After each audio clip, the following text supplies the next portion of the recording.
So now let's talk about EBS snapshots. So you can take your EBS volumes and make a snapshot, which is also called a backup, at any point of time that you wanted to. The idea is that you will be able to back up the state of it, and even if the EBS volume is terminated later on, you could restore it from that backup. Now, to make a backup, it is not necessary to detach the volume prior to doing the backup, but it is recommended just to make sure that everything is clean on your EBS volume. And why do we do snapshots? Well, we can obviously restore them, but we can also copy snapshots across availability zones or regions. And the idea is that you would be able to transfer some of your data in a different region on AWS to leverage the global infrastructure. So if we look at US East 1A and we want to transfer an EBS volume to ES East 1B, the way we would do it is that we would have the EBS volume attached to the EC2 instance, and then we would snapshot it.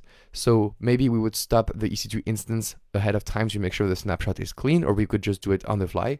It is really up to you and based on how you have programmed your EC2 instance. Now the EBS snapshots exist in your region, and that EBS snapshot can be used to restore a new EBS volume in another availability zone.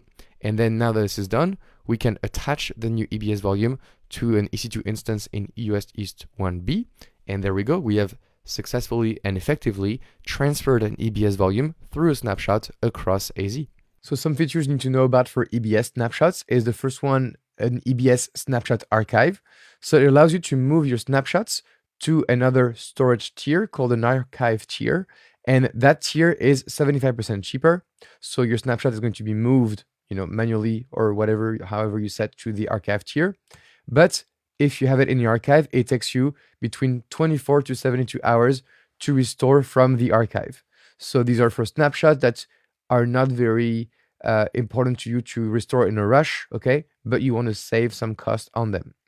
The second feature is around recycle bin for EBS snapshots. So by default, when you delete snapshots, they're gone, but you can set up a recycle bin, and the recycle bin will have all the snapshots that are deleted.